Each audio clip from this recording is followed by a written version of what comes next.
हर कोई खुद को नेचुरल कहता है, लेकिन क्या सच में है?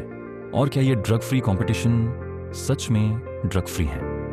भारत में अब एक नया ट्रेंड शुरू हो गया है। सभी फिटनेस इन्फ्लुएंसर अब नेचुरल बॉडी बिल्डिंग कंपटीशन में भाग ले रहे हैं। उदाहरण के लिए ईशान ठाकुर, रोहित चौहान, विकास, और मुझे यकीन है कि जल्द ही कई और लोग भी इन कंपटीशन में हिस्सा लेंगे। लेकिन सवाल यह है कि हर कोई नेचुरल कंपटीशन में क्यों जाना चाहता है? इसके दो बड़े फायदे हैं। पहला, आपको 60 दिनों का कंटेंट मिल जाता है जिसमें आप अपनी डाइट, ट्रेनिंग और सप्लीमेंट्स को अपने दर्शकों के साथ शेयर कर सकते हैं। दूसरा, जब कोई थर्ड पार्टी फेडरेशन आपको नेचुरल घोषित करता है तो आपकी क्रेडिबिलिटी बढ़ जाती है। नेचुरल कंपटीशन में हिस्सा लेने से पहले आपको ड्रग टेस्ट पास करना होता है।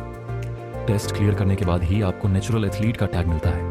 आप खुद को कितना भी नेचुरल बताएं, अगर आपकी फिजिक अच्छी है तो लोग आपको फेक नेचुरल ही कहेंगे। लेकिन जब आप नेचुरल कंपटीशन में भाग लेते हैं और टेस्ट पास करते हैं तो आपको नेचुरल एथलीट का दर्जा मिल जाता है। उदाहरण के लिए ईशान ठाकुर ने कहा था, मैं नेचुरल हूं, मेरा ब्लड टेस्ट करवा लो। उनका कहना था, कभी भी, कहीं भी, कोई भी मेरा टेस्ट कर सकता है। लेकिन सच्चाई यह है कि फिटनेस इंडस्ट्री में स्टेरॉयड का इस्तेमाल आम बात है। नेचुरल कंपटीशन में भाग लेने के बाद आपको नेचुरल एथलीट का दर्जा मिलता है, जो इन्फ्लुएंसर्स को ऑनलाइन क्लाइंट्स और सप्लीमेंट डील्स लाने में मदद करता है। इसमें कुछ गलत नहीं है। मुझे यकीन है कि साकेत गोखले भी जल्द ही अनाउंस करेंगे कि वो भी नेचुरल बॉडी बिल्डिंग शो में हिस्सा लेंगे। लेकिन बड़ा सवाल ये है, क्या ये नेचुरल बॉडी बिल्डिंग कॉम्पिटिशन सच में ड्रग फ्री होते हैं? आज हम फैक्ट्स और रिसर्च के आधार पर बिना किसी अंदाजे के इस सवाल का जवाब ढूंढेंगे। नेचुरल बॉडी बिल्डिंग का मतलब क्या है? नेचुरल बॉडी बिल्डिंग का मतलब है बिना किसी बैन किए गए पदार्थों जैसे एनाबॉलिक स्टेरॉयड, SRMs या ग्रोथ हार्मोन के यूज के बॉडी बनाना। आप सप्लीमेंट्स जैसे क्रिएटिन, वे प्रोटीन आदि ले सकते हैं। इसमें रिजल्ट मेहनत, सही डाइट और रेगुलर ट्रेनिंग से मिलते हैं। क्या ये कॉम्पिटिशन सच में नियमों का पालन करते हैं? पता लगाने के लिए कि किसी ने ड्रग्स या स्टेरॉयड लिए हैं या नहीं, कुछ टेस्टिंग होती है। टॉप नेचुरल फेडरेशंस जैसे WNBF, ICN और INBA सख्त टेस्टिंग करते हैं। 1. Polygraph test, lie detector. इसमें पूछा जाता है कि क्या आपने पिछले 10 सालों में कोई बैन की हुई चीज ली है। 2. यूरिन टेस्ट सैंपल्स को world anti doping agency WADA को भेजा जाता है, जहां स्टेरॉयड, सार्म्स, डायरेटिक्स और स्टिमुलेंट्स की जांच होती है। 3.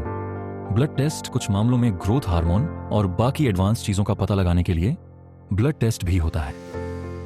क्या ये टेस्टिंग काफी है? कुछ फेडरेशंस टेस्टिंग को लेकर बहुत सख्त हैं और कई एथलीट्स फेल भी हो जाते हैं या कुछ समय के लिए बैन हो जाते हैं। लेकिन कोई भी सिस्टम 100% पक्का नहीं होता। पॉलीग्राफ टेस्ट कभी कभी गलत रिजल्ट दे सकता है, चाहे आप सच बोल रहे हों। कुछ स्टेरॉयड इतने जल्दी असर करते हैं कि अगर कोई शुरुआत में यूज करे और बाद में छोड़ दे तो टेस्ट में पकड़े नहीं जाते। सभी फेडरेशंस एक जैसे सख्त नहीं होते। कुछ सिर्फ पॉलीग्राफ करते हैं, लैब टेस्ट नहीं करते। इसलिए अगर कोई चीट करना चाहे तो सिस्टम में कुछ कमजोरियां हैं। भारत में डोपिंग एक बड़ी समस्या रही है और जिम कल्चर में स्टेरॉयड आम है। लेकिन VNBF इंडिया और ICAN इंडिया जैसे फेडरेशंस ने एक सेफ और ड्रग फ्री प्लेटफॉर्म बनाने की कोशिश की है। ICAN इंडिया के एथलीट्स ने गर्व से अपने पॉलीग्राफ और ड्रग टेस्ट रिपोर्ट्स दिखाई हैं, जो एक अच्छा संकेत है। क्या ये कंपटीशन पूरी तरह ड्रग फ्री है? हर एथलीट का ड्रग टेस्ट करना काफी महंगा होता है। एक टेस्ट की कीमत करीब 10,000 से 20,000 रुपए होती है। इसी वजह से कुछ लोग इसका फायदा उठाते हैं, हालांकि बाद में पकड़े भी जाते हैं। लेकिन जो लोग वाकई मेहनत करके बिना किसी ड्रग्स के यहां तक पहुंचते हैं, उनके लिए ये एक ईमानदार और सम्मान देने वाला प्लेटफॉर्म है। भारत में नेचुरल बॉडी बिल्डिंग का कल्चर तेजी से बढ़ रहा है और ये बस शुरुआत है। अगर आप सच में नेचुरल हैं और एक ईमानदार प्लेटफॉर्म पर कंपीट करना चाहते हैं तो मैं ICN की सलाह दूंगा, क्योंकि मैंने उनके शो को कवर किया है और देखा है कि वो कैसे काम करते हैं। अंत में, ड्रग फ्री रहना सिर्फ एक टैग नहीं है, ये एक जिम्मेदारी है। इसे निभाना आपका फर्ज है। क्या आपको लगता है कि इंडिया में कभी 100% नेचुरल कंपटीशन हो सकते हैं? नीचे कमेंट करो।